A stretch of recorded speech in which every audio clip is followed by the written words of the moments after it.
தேர்தலுக்காக மட்டுமே கூட்டணி என்று எடப்பாடி பழனிசாமி தொடர்ந்து வலியுறுத்தி வந்தாலும் 2026 கூட்டணி ஆட்சி உறுதியானது என உள்துறை அமைச்சர் அமித்ஷா அறிவித்ததால் அதிமுக பாஜக கூட்டணிக்குள் புதிய பதற்றம் உருவாகியுள்ளது.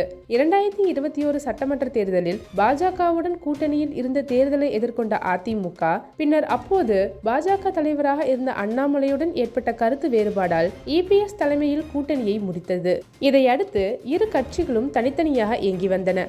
இருப்பினும் 2026 தேர்தலை முன்னிட்டு மீண்டும் கூட்டணி அமையுமா என்பது குறித்து அரசியல் வட்டாரத்தில் பெரும் எதிர்பார்ப்பு உருவாகியுள்ளது. இந்நிலையில் அண்ணாமலை பதவியில் இருந்தால் பாஜகவுடன் கூட்டணி இருக்க முடியாது என இபிஎஸ் கூறி தன் எதிர்ப்பை வெளிப்படையாக தெரிவித்தார். இதனை அடுத்து அண்ணாமலை பாஜக மாநில தலைவர் பதவியில் இருந்து நீக்கப்பட்டார். அவரது பதிலாக நயினார் நாகேந்திரன் புதிய மாநில தலைவராக நியமிக்கப்பட்டார். ஏப்ரல் 11ஆம் தேதி காலை பாஜக தலைமையிலிருந்து தலைமை மாற்றம் குறித்து அறிவிப்பு வெளியான சில மணி நேரங்களுக்குள் உள்துறை அமைச்சர் அமித்ஷாவின் தலைமையில் பாஜக அதிமுக கூட்டணி மீண்டும் உறுதி செய்யப்பட்டது. மேடையில் எடப்பாடி பழனிசாமியுடன் கைகோர்த்த அமித்ஷா கூட்டணி தொடரும் என அதிகாரப்பூர்வமாக அறிவித்தது தமிழக அரசியலில் ஒரு முக்கிய திருப்பு முனையாக அமைந்தது. பின்னர் செய்தியாளர்களை சந்தித்த அமித்ஷா 2026 என்டிஏ ஆட்சி அமைவது உறுதி, அதிமுக அதன் ஒரு பகுதியாக இருப்பது இரு தரப்புக்கும் பயனளிக்கும், தொகுதி பங்கீடு மற்றும் அமைச்சர்கள் நியமனம் போன்ற விஷயங்கள் தேர்தலுக்கு பிறகு முடிவு செய்யப்படும் என தெரிவித்தார். இந்த பதில்கள் பாஜகவின் அதிகாரப்பூர்வ இணையதளத்திலும் பத்திரிகை அறிக்கையிலும் வெளியானது.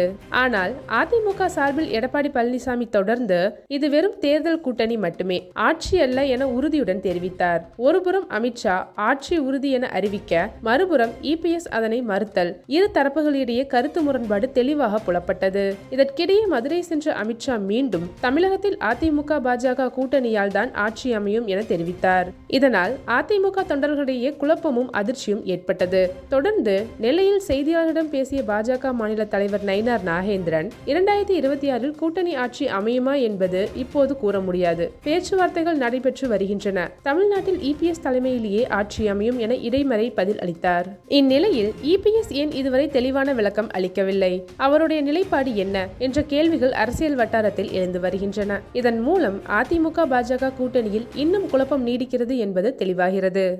இதேபோல் செய்திகளை உடனுக்குடன் தெரிந்து கொள்ள சதுரங்க மீடியாவை சப்ஸ்கிரைப் செய்து கொள்ளுங்கள்.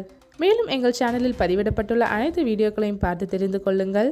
நன்றி. இது சதுரங்க மீடியா வழங்கிய சதுரங்க அரசியல்.